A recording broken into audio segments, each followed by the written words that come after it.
हिमालय की उस गुफा में जहां शिव से मिलती हैं गंगा।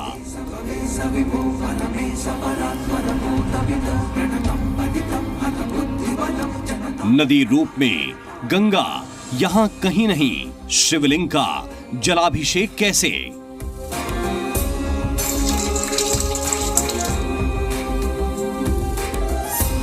अदृश्य गंगा के साथ भगवान शिव उस गुफा में विराजते हैं पूरे साल।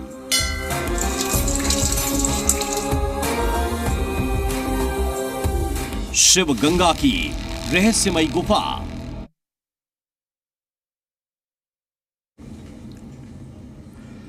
नमस्कार, जी मीडिया की एक और दिलचस्प स्पेशल रिपोर्ट के साथ मैं धर्मराज सिंह। भगवान शिव और मां गंगा की पौराणिक कहानी हम सब ने पढ़ी और सुनी है।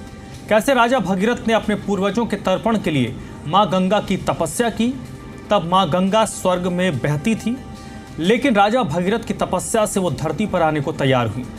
लेकिन यहाँ समस्या ये थी कि स्वर्ग से धरती पर जब गंगा उतरेंगी तो उनका प्रवाह कौन थामेगा। अगर सीधे धरती पर उतरी तो उनके वेग से धरती पर प्रलय हो जाएगा। तब भगवान शिव ने धरती पर उतरने से पहले गंगा के वेग को अपनी जटाओं में समेटा।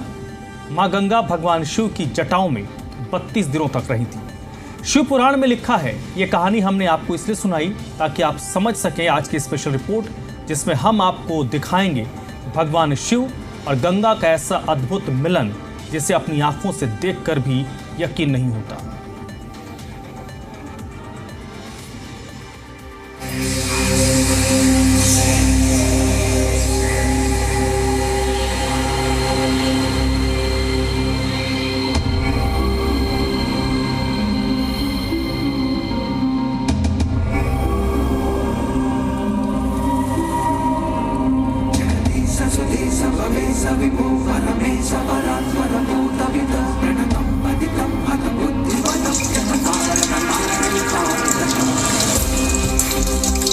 तो लीजिए आप खुद अपनी आंखों से देखिए इस गुफा का दृश्य, जहां मां गंगा भी हैं और भगवान शिव भी।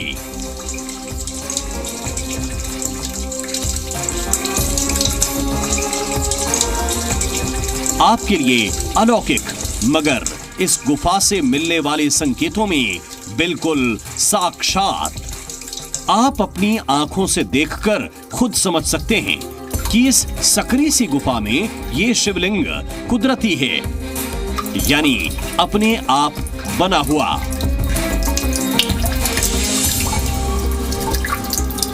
मगर इस शिवलिंग के ऊपर लगातार गिरता ये जल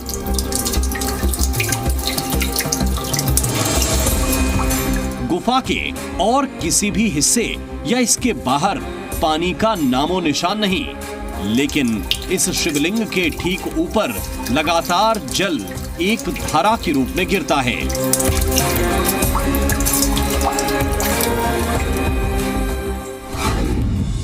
रहस्यमयी गुफा में चमत्कार, शिवलिंग का कुदरती जलाभिषेक।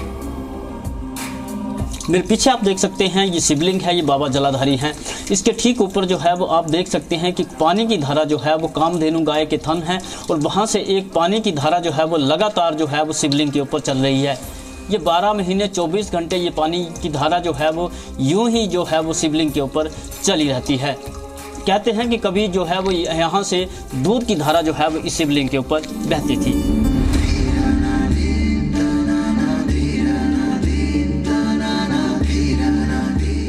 ये चमत्कारी गुफा हिमाचल प्रदेश के पालमपुर में धौलाधार माउंटेन रेंज में है। दुर्गम रास्तों की वजह से यहाँ पहुँचना आसान नहीं है, लेकिन जी मीडिया की टीम ने ये अद्भुत दृश्य आप तक पहुँचाने के लिए एक पहल की।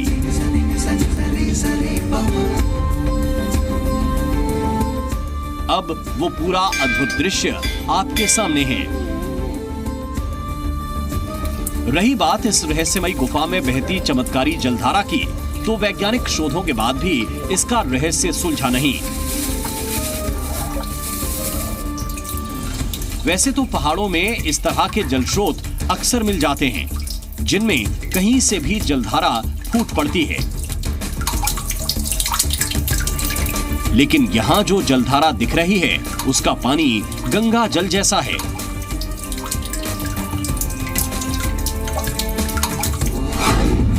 लेकिन सवाल है कि हिमाचल के कांगड़ा क्षेत्र में कहां से आया गंगा का पानी। कांगड़ा में ब्यास नदी बहती है, पालमपुर के पास न्यूगल नदी है, तो पालमपुर के क्यारवा गांव में कहां से आई गंगा की जलधारा। अगर आप गंगोत्री से लेकर गंगा का बहाव क्षेत्र देखें तो हिमाचल प्रदेश के इस हिस्से से गंगा नदी कोसों दूर है, लेकिन इस गुफा में गंगा जल का मिलना हैरान करता है। लोग इसी हैरत भरे दृश्य को देखने के लिए दूर दूर से आते हैं। हिमाचल के जिस आदमी को पता लगता है यहाँ के बारे में, वो हर आदमी मतलब इसके यहाँ पे जगह जगह से आकर के दर्शन करने आते हैं। और हरियाणा, पंजाब और यहाँ के हिमाचल के भी मतलब बाल मुंडन करते हैं। यहाँ पे जिसकी जो तमन्ना पूरी होती है वो आकर के भंडारा वगैरह जो भी है वो यहाँ पे हर शिवरात्रि में, जन्माष्टमी में और वैसे भी मतलब कोई ऐसा दिन निकाल करके यहाँ पे के भंडारा करने के लिए आते हैं। 100-150 आदमी तो डेली का, रोज का आना जाना यहाँ पे। जैसा कि मंदिर कमेटी के सदस्य बलदेव सिंह ने बताया, गुफा के चमत्कारी दृश्य की वजह से इसे जलधारी शिव का नाम दिया गया, जो देश के 12 ज्योतिर्लिंगों में शामिल किया जाता है। मंदिर के बारे में ये मान्यता है कि यहाँ भगवान शिव पूरे साल विराजमान होते हैं। कहते हैं कि सावन के महीने में भगवान भोले शंकर जो हैं वो साक्षात दर्शन देते हैं। वहीं देश में ऐसा भी ज्योतिर्लिंग मौजूद है जहां पर पूरा का पूरा साल भगवान साक्षात विराजमान रहते हैं।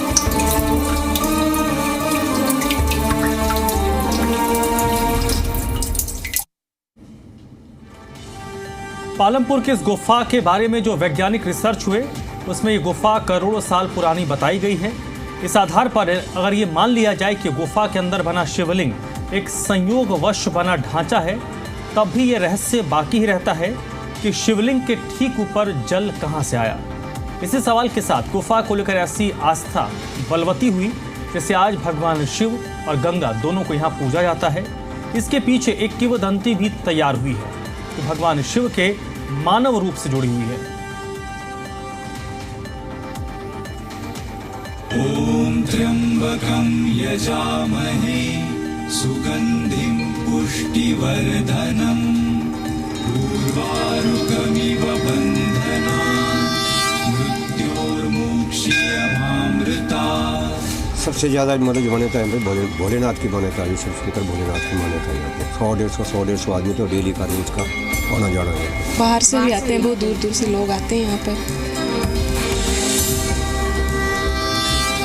जलधारी शिव के बारे में ये आम जनमानस की आस्था है। इसके पीछे कोई कारण नहीं, कोई दलील नहीं, बस विश्वास है जो सदियों से इसी रूप में जीवंत है। आस्था होती ही है ऐसी। इसके लिए चाहे यात्रा का कष्ट उठाना पड़े या फिर विपरीत परिस्थितियों में भगवान के दर्शन का जोखिम उठाना पड़े, आस्थावान इसे पूरा कर ही लेता है। आस्था के पीछे यही आत्मीय शक्ति इसे किसी वैज्ञानिक विचारधारा से भी ज्यादा ताकतवर बनाती है। वो शक्ति जलधारी शिव की गुफा में साक्षात प्रकट होती है।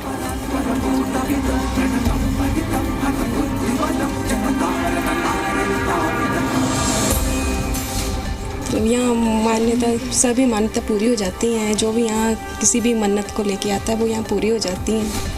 यहाँ का मंदिर जो हम क्यारवा वासियों के लिए एक बहुत ही एक धाम हमारे लिए यहीं पे है, जो नेचुरली एक प्राकृतिक स्थल पे और नेचुरली तरीके से बना हुआ है। जलाधारी महादेव एक पवित्र स्थल है। यहाँ पे जो भी भक्त सच्चे दिल से आता है उसकी मनोकामना पूर्ण रूप से प्रकट होती है। और गंगा के मिलन के बारे में लोगों की जो आस्था है उसके पीछे है एक मान्यता। इसके मुताबिक इस गुफा में भगवान शिव एक साधु के रूप में तपस्या किया करते थे। उनके साथ पूरा शिव परिवार भी इस गुफा में आता जाता था। लेकिन एक दिन भगवान शिव का सामना एक ऐसे चरवाहे से हो गया जो अपनी गायों की रक्षा के लिए शेर को मारने गुफा के अंदर पहुंच गया। ये कथा हमें जलधारी शिव की गुफा में पूरे साल रहने वाले नागा साधु शांतिगिरी ने बताई। सुनिए उनसे जलधारी शिव के बारे में ये बुजुर्ग सन्यासी क्या बताते हैं। ये बहुत लंबी कहानी है। जलाधारी मंदिर जो है ये तो शंकर भोलेनाथ खुद एक गुफा में तपस्या किया। तो एक बात है कि शामू नाम के कोई लड़का डंगर चला रहा था। तो एक जानवर देखा, वो शेर बोलता है ना, वो शेर को देखा तो उसको मारने के लिए पीछे किया। उसको पीछे किया तो वो आके एक गुफा में घुस गया। ये जो है ये बीच में शेषनाग है, बीच में गुफा है। एक गुफा के अंदर घुस गया। उसको पीछे पीछे वो भी घुस गया। जाके बहुत दूर जाके देखे कि वहाँ धुआं लगा हुआ है और एक छोटा सा तालाब है। तालाब के पास धुआं लगा हुआ है। शंकर भोलेनाथ, माता पार्वती, कार्तिक गणपति सब वहाँ विराजमान है। भगवान शिव, चरवाहा और गाय के थन वाली ये किंवदंती इस गुफा में कुछ ऐसे साक्षात होती है। शिवलिंग पर गुफा की छत से जो पानी टपकता है वो किसी एक स्रोत से नहीं, बल्कि जिस जगह से ये पानी शिवलिंग पर टपकता है उसका आकार गाय के थन की तरह ही है। शिवलिंग के ऊपर पानी टपकने वाली जगह का गाय के थन जैसा होना भी लोगों की आस्था की बड़ी वजह बना। कथा के मुताबिक शेर को मारने श्यामू नाम का जो चरवाहा गुफा के अंदर गया था वो बरसों बाद तक नहीं लौटा। तब गांव वालों ने उसे मरा हुआ समझ लिया था। लेकिन एक दिन अचानक ही श्यामू वापस लौटा तो हर कोई हैरान था। वो ना तो कुछ बोल रहा था और ना ही खा पी रहा था। बहुत पूछने पर उसने सिर्फ इतना बताया कि गुफा में कोई सन्यासी मिले थे जिन्होंने उसे विभूति खाने को दी थी। उसके बाद उसकी भूख प्यास सब खत्म हो गई। मेरा बारे में किसी को कुछ बताना नहीं। जिस दिन बताओगे उस दिन तुम देहांत हो जाओगे। यही बोलते बोलते वो देहांत हो गया। फिर उसके बाद लोग बाजा बाजा के आता है जाता है, पूजा अर्चना होता है, सब कुछ। एक गुफा में जो जो कुछ मांगता है, सुबह मांगता है, शाम को मांगता है तो सुबह ही मिल जाता है। और इसके बहुत विशेष महिमा है कि किसी टाइम था यहाँ दूध की धारा आता था। ये जो जल निकल रहा है ये दूध निकलता था। बाबा शांतिगिरी जो किंवदंती बता रहे हैं उस चरवाहे ने गुफा के अंदर के शिवलिंग के बारे में कभी नहीं बताया, इसलिए ये आम लोगों के लिए अज्ञात ही रहा। लेकिन जब वही चरवाहा बार बार इस गुफा में जाता और घंटों तक भगवान शिव का ध्यान करता तो लोगों का संदेह बढ़ा। ओम त्र्यंबकं यजामहे सुगंधिं पुष्टि। इस तरह कुछ लोगों ने गुफा में शिवलिंग की मौजूदगी का पता तो लगा लिया, लेकिन इसके ऊपर बहती गंगा की धारा का कारण लोगों को समझ नहीं आया। लिहाजा ये भी लोगों की आस्था का एक बड़ा पहलू बन गया। सुगंधिं पुष्टिवर्धनम्। जलधारी शिव के बारे में लोगों की आस्था जैसे जैसे बलवती होती गई, लोगों ने इस गुफा में शिव परिवार समेत बाकी देवी देवताओं की मूर्तियां स्थापित करनी शुरू की। आज जलधारी गुफा एक पूर्ण मंदिर के तौर पर विकसित है। इसको लेकर यह मान्यता भी है कि यहाँ आने और भगवान शिव का ध्यान मात्र से हर मनोकामना पूरी होती है। यहाँ गुफा की छत से जो पानी टपकता है इसे पीने से कई बीमारियां दूर हो जाती हैं। ऐसी मान्यता गंगा जल के बारे में है। स्पेशल रिपोर्ट के इस हिस्से में आपको बताते हैं धरती पर गंगा के अवतरण और भगवान शिव के साथ उनके पहले मिलन की पौराणिक गाथा।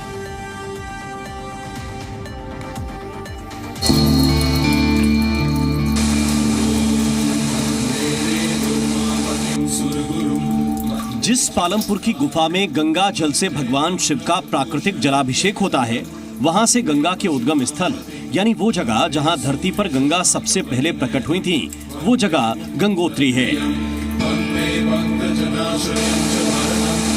पालमपुर से गंगोत्री की दूरी करीब 650 किलोमीटर है।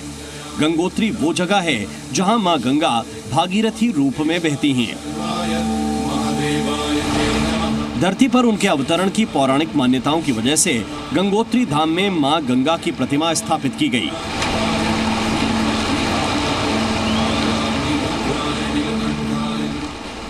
गंगोत्री धाम इतनी ऊंचाई पर है कि यहाँ दिवाली के बाद बर्फबारी शुरू हो जाती है। पूरे पहाड़ और घाटियां बर्फ से ढकनी शुरू हो जाती हैं।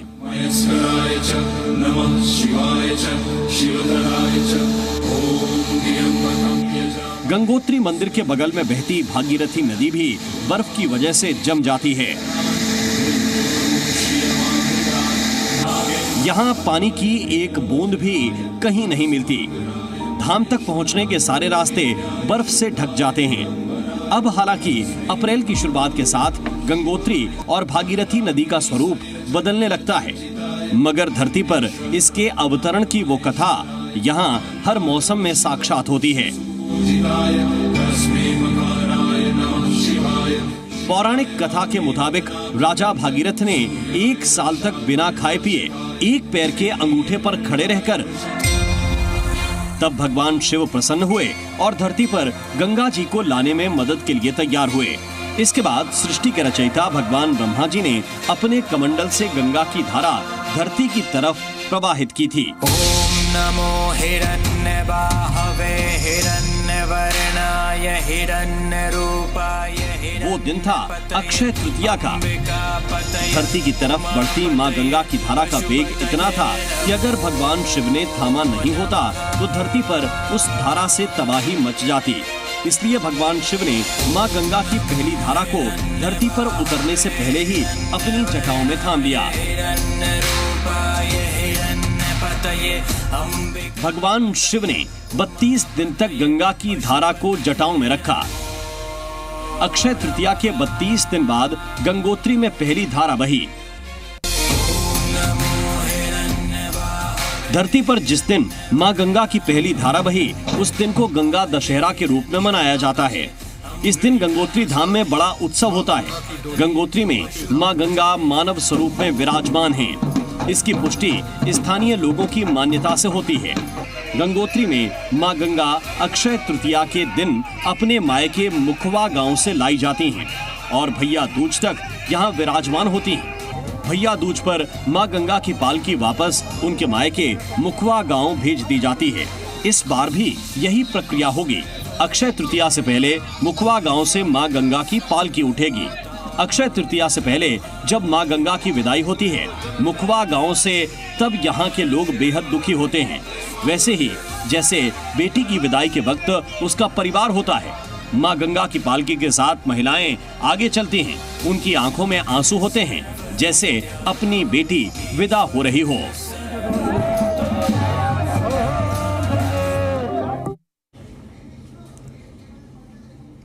आज की स्पेशल रिपोर्ट में इतना ही। मिलते हैं एक नई रहस्यमयी कहानी के साथ। ZDNH पर खबरों का सिलसिला लगातार जारी है।